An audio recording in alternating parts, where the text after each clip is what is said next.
ഹജ്ജ് സീസണിൽ പ്രവാചക പള്ളിയിലെ റൌള ഷെരീഫ് സന്ദർശിക്കുന്നതിനുള്ള ഔദ്യോഗിക സമയക്രമം പ്രഖ്യാപിച്ച് സൗദി അറേബ്യ. ഡിജിറ്റൽ ആപ്പ് വഴി മുൻകൂട്ടി ബുക്ക് ചെയ്തവർക്ക് മാത്രമായിരിക്കും പ്രവേശനം. ഇരുഹറം കാര്യാലയത്തിന്റേതാണ് അറിയിപ്പ്. ഈ വർഷത്തെ ഹജ്ജ് സീസണിന്റെ ഭാഗമായാണ് നിയന്ത്രണങ്ങൾ. മദീനയിലെ പ്രവാചക പള്ളിയിലെ റൌള ഷെരീഫ് സന്ദർശിക്കുന്നതിനുള്ള ഔദ്യോഗിക സമയക്രമം പ്രഖ്യാപിച്ചിരിക്കുകയാണ് മന്ത്രാലയം. ഇരുഹറം കാര്യാലയത്തിന്റേതാണ് തീരുമാനം. നുസുക് ആപ്പ് വഴി മുൻകൂട്ടി ബുക്ക് ചെയ്തവർക്ക് മാത്രമായിരിക്കും പ്രവേശനം. സാധാരണ ദിവസങ്ങളിൽ സന്ദർശന സമയക്രമം പുരുഷന്മാർക്ക് പുലർച്ചെ 2 മണി മുതൽ സുബ്ഹി നമസ്കാരം വരെയാണ്.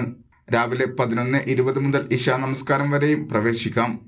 സുബ്ഹി നമസ്കാരത്തിന് ശേഷം രാവിലെ 11 മണി വരെയും ഇശാ നമസ്കാരത്തിന് ശേഷം മുതൽ പുലർച്ചെ 2 മണി വരെയുമാണ് സ്ത്രീകൾക്കായുള്ള സന്ദർശന സമയം.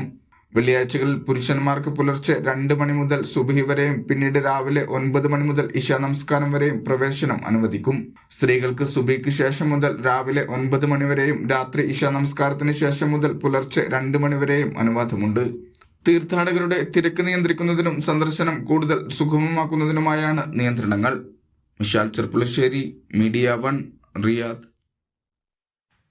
ബലിപെരുന്നാൾ പ്രമാണിച്ച് തടവുകാർക്ക് വീഡിയോ കോൾ സൗകര്യം പ്രഖ്യാപിച്ചു ദുബായ് പോലീസ്. UAEക്ക് അകത്തും പുറത്തുമുള്ള തങ്ങളുടെ കുടുംബാംഗങ്ങളുമായി സംസാരിക്കാം.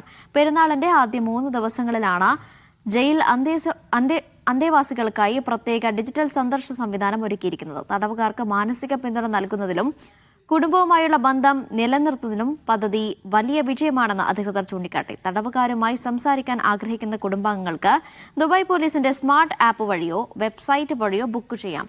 അപേക്ഷ അംഗീകരിച്ചു കഴിഞ്ഞാൽ വീഡിയോ കോളിനുള്ള ലിങ്കും അനുവദിച്ച സമയവും അടങ്ങുന്ന ടെക്സ്റ്റ് സന്ദേശം കുടുംബാംഗങ്ങൾക്ക് ലഭിക്കും.